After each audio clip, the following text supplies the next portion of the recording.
Everyone, welcome back to my channel learn with Resham. तो आज की वीडियो बहुत ज़्यादा इंपॉर्टेंट है और हम उसी पे डायरेक्टली टॉपिक पे आते हैं without any much ado. So आप लोगों ने सबटाइटल तो देख लिया होगा, हाउ टू रीड इफेक्टिवली।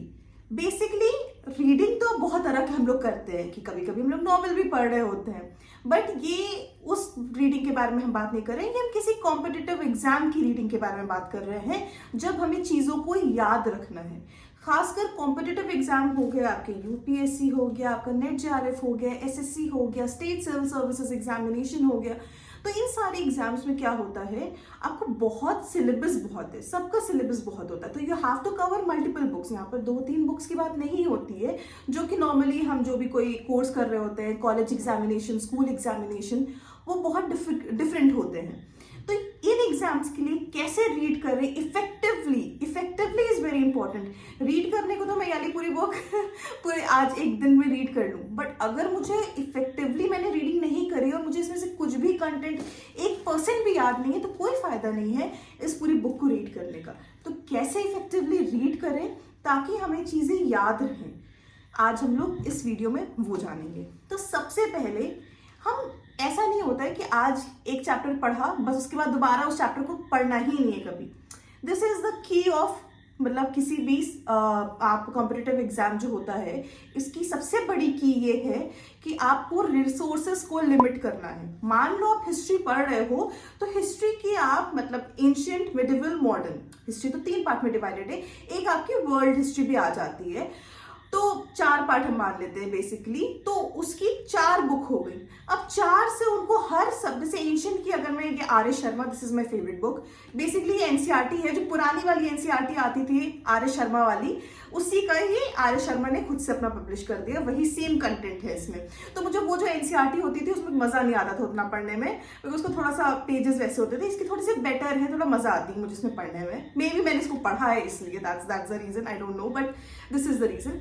तो मैं लिमिट करो अपनी रिसोर्सेस को बढ़ाओ मत, कि अगर हम आर एस शर्मा भी एंशिएंट में पढ़ लेंगे और हम वो वाली एनसीईआरटी भी न्यू भी पढ़ेंगे और हम अभी कोई और भी बुक आ जाएगी, मैग्रो हिल पब्लिकेशन की एंशिएंट हिस्ट्री की है, वो पढ़ लेंगे, इतना रिसोर्सेस बढ़ा लोगे ना तो आप रिवाइज नहीं कर पाओगे। एंड कोई भी चीज एक रीडिंग में नहीं होती है, you have to read it multiple times.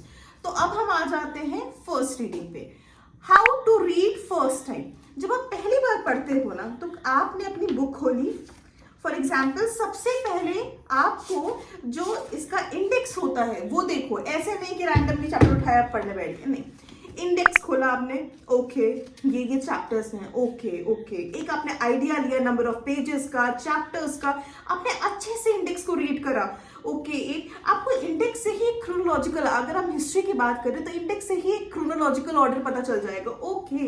Okay तो सबसे पहले आ जाता है हमारा ह्यूमन एवोल्यूशन में स्टोन एज। स्टोन के बाद हम चालकोलिथिक कल्चर के बारे में, उसके बाद हड़प्पन के बारे में बात करते हैं, फिर आर्यन कल्चर आता है, फिर एज ऑफ ऋग्वेदा, लेटर वैदिक फेज। आपको यहीं से क्रोनोलॉजिकल ऑर्डर पता चल रहा है, ओके इसका मतलब ये हड़प्पा के बाद आर्यन आए। तो मोस्टली क्रोनोलॉजिकल ऑर्डर्स में बुक होते हैं, तो आपको थोड़ा सा एक आइडिया लगेगा। I am talking about history. Geography का भी आपको एक अच्छा आइडिया कि अच्छा इसके बारे में ये है, इंडेक्स पढ़ना is important, don't neglect that. उसके बाद जैसे मैं आपको बताती हूँ फर्स्ट रीडिंग, सबसे पहले सबसे इंपॉर्टेंट चीज, इधर टेक अ पेंसिल। देखिए हर इंसान अलग अलग होता है, किसी को पेंसिल से हाईलाइट करना पसंद है क्योंकि उसको अपनी बुक खराब नहीं करनी है, ठीक है, सॉरी वो ठीक है।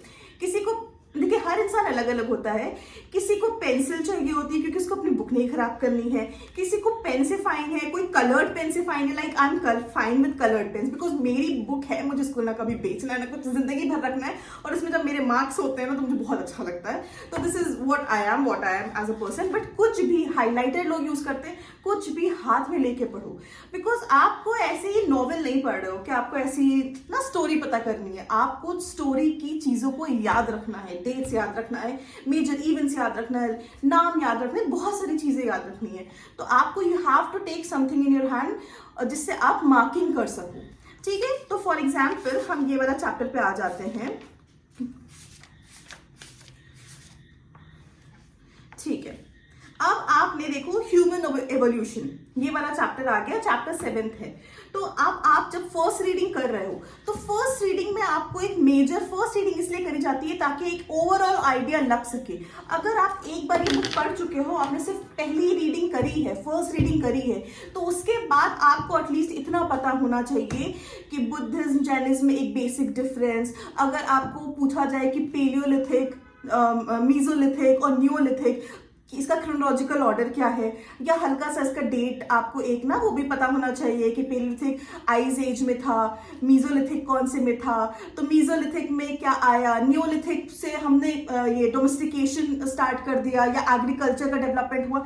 मेजर जो मोटी मोटी चीजें हैं उसके बारे में आपको पता होना चाहिए। इन डेप्थ आप जाएंगे सेकेंड रीडिंग में, कि सेकेंड रीडिंग में आपको पता चलेगा ओ ये मिस कर दिया मैंने, ओके। बट फर्स्ट रीडिंग से आपको स्किम थ्रू करके एक आइडिया मोटा मोटा लगना चाहिए कि ठीक है ये एजेस क्या थी, ये चीजें क्या हो रही हैं, कैसे हो रही हैं। आपको उतनी इन डेप्थ डिटेल ना पता हो कि मान लो आप कंफ्यूज हो जाओ कि रागी कौन से मतलब कल्चर में ग्रो होता था, या रागी साउथ में ग्रो होता था कि नॉर्थ में ग्रो होता था, ये आपको सेकेंड रीडिंग में पता चल जाए। बट फर्स्ट रीडिंग में एटलीस्ट आपको इतना पता चल जाना चाहिए कि सबसे ज्यादा मेहरगढ़ जो है, मेहरगढ़ जो न्यूलिथिक साइट है, मेहरगढ़ में आपको ये ट्रेसेस ऑफ व्हीट फाउंड होते हैं। तो ये बेसिक चीजें आपको पता चल जानी चाहिए।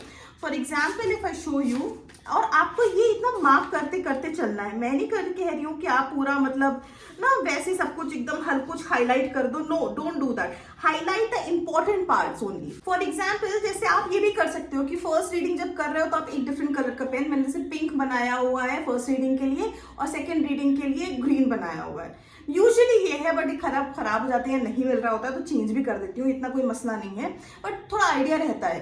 तो जैसे कि मैंने अब फर्स्ट रीडिंग में एक चीज नोट करके रखी थी कि होमो हैबिलिस, फिर होमो इरेक्टेंस, फिर होमो सेपियंस, फिर होमो सेपियंस सेपियंस, एक क्रोनोलॉजिकल ऑर्डर। क्योंकि मैंने जब ये पूरा पैराग्राफ पढ़ा तो मुझे ये समझ में आया, यहाँ से लेके पूरे यहाँ तक पैराग्राफ पढ़ा तो मुझे इसमें से मेन कंटेंट ये चीज समझ में आई कि मुझे क्रोनोलॉजिकल ऑर्डर ये पता होना चाहिए कि होमो हैबिलिस आए, फिर होमो इरेक्टस आए, फिर होमो सेपियंस आए, फिर होमो सेपियंस सेपियंस आए। तो जब मैं थर्ड रीडिंग करूंगी, इसको रिवाइज कर रही होंगी, तो मुझे इतना डिटेल पढ़ने की जरूरत नहीं पड़ेगी। मैं ऊपर ही देखूंगी, अच्छा होमो हैबिलिस, होमो इरेक्टस, होमो सेपियंस, होमो सेपियंस।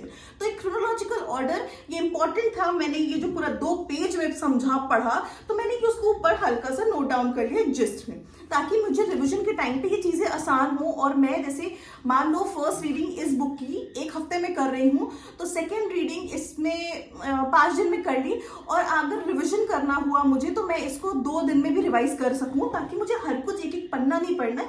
जो मैंने हाईलाइट करके रखा है या जो मैंने ऊपर लिख के रखा है उसको जल्दी जल्दी गॉश थ्रू कर लूं, बिकॉज एम्फेसाइज कर पाऊंगी ना मैंने कि पेपर यहाँ पर से हाईलाइटेड, ओके इसका मतलब मुझे यहाँ पर एम्फेसाइज करना है। ठीक है, जैसे यहाँ पर एक बहुत इंपॉर्टेंट एम्फेसाइज करके रखा हुआ है ये रामापिथिकस और शिवापिथिकस। ठीक है, ये पोटवार प्लेट्यू पंजाब, जो पाकिस्तान वाला एरिया वाला जो पंजाब है, वहां पर ये रामापिथिकस और शिवापिथिकस, ये हमें स्कल्स मिले थे 2, तो ये दोनों नाम इंपॉर्टेंट है। और आप जब भी पढ़ो ना, खासकर कॉम्पिटेटिव एग्जाम के लिए, तो PYQs करते रहो, प्रीवियस ईयर क्वेश्चंस। तो मुझे ये याद था ये किसी उसमें टेस्ट सीरीज में या कभी आया था, बिकॉज मैं PYQ की बुक साथ लेके बैठती हूँ, तो ये पता था कि रामापिथिकस और शिवापिथिकस इज वेरी इंपॉर्टेंट, ये PYQs में भी आता रहता है, तो इसलिए भी मुझे ये आइडिया था। ओके, और जब मैं अगर by the way first time second time कर रहे हो तो पहले पढ़ लो, एक बार रीड करो, फिर try to solve the PYQs, फिर देखो कि तुम क्या नहीं कर पा रहे हो, और उसमें कहाँ पर वो मल्टीपल टाइम्स वो क्वेश्चंस आए हुए हैं। लाइक 1 साल भी आया, दूसरे साल भी आया, तीसरे साल भी आया, इंडस वैली पे आता रहता है। जैसे बुर्जहम पे, बुर्जहम जो एक न्यूलिथिक साइट थी, वहां पर जो ग्रेव्स निकली हैं, वहां पर मास्टर के साथ, मतलब जो इंसान बरी होता था उसके साथ उसका जो डोमेस्टिकेटेड डॉग होता है उसको भी बरी करा जाता था। ये इतनी फेमस बात है, इतनी बार UPSC पूछ चुका है, स्टेट सर्विसेज से पूछा जाता है। तो जब आप PYQs करते हो तो आपको ये आइडिया लगता है okay this part is important. तो जब मैं वो पढ़ रही होंगी तो 100% मैंने उसको जरूर, देखो मैंने स्टार तक मार्क करके रखा हुआ है यहाँ पर, the people of Burzahom domestic dogs were buried with their masters in the grave, क्योंकि ये इतना इंपॉर्टेंट है।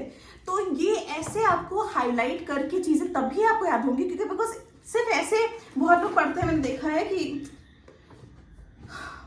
आयुर्वेदिक, ओके ओके ओके, ऐसे पढ़ते चले गए। ऐसे जो कॉम्पिटिटिव एग्जाम की होती है नॉवेल्स हम लोग ऐसे ही पढ़ते हैं, बिकॉज नॉवेल्स चिल जोन में पढ़ते हैं, बिकॉज स्टोरी जाननी होती है, मूवी कैसे देखते हैं वैसे ही नॉवेल्स पढ़ते हैं। पर जब कॉम्पिटिटिव एग्जाम के लिए पढ़ना है तो आपको एक्टिवली पढ़ना पड़ेगा, पैसिवली रीड नहीं करना आपको। You have to be very active, you have to take pen ताकि कंसंट्रेशन बने। मैं और वीडियोस भी बनाऊंगी कि कैसे कंसंट्रेट करना है। जब आप पढ़ रहे हो तो आधे घंटे पढ़ो, बट वो इंपॉर्टेंट मतलब वो ना पूरा कंसंट्रेट करके अच्छे से पढ़ना चाहिए।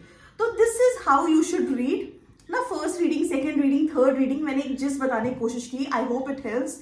और बाकी हम और आप लोग कमेंट सेक्शन में बताओ कि हम लोग किस चीज़ के बारे में बात कर सकते हैं, कि कंसंट्रेशन कैसे, ज़्यादा घंटे कैसे पढ़ें, डिस्ट्रैक्शन कैसे कम करें। तो ये सारी चीज़ों पे मैं बात कर सकती हूँ। Okay, bye bye everyone. और किसी पर्टिकुलर सब्जेक्ट के बारे में भी जानना है कि उस पर्टिकुलर सब्जेक्ट को कैसे पढ़ें, उसके कैसे अप्रोच होना चाहिए, नोट्स कैसे बनाएं, time table, you can ask me in the comment section. Okay, thank you everyone, bye bye, take care.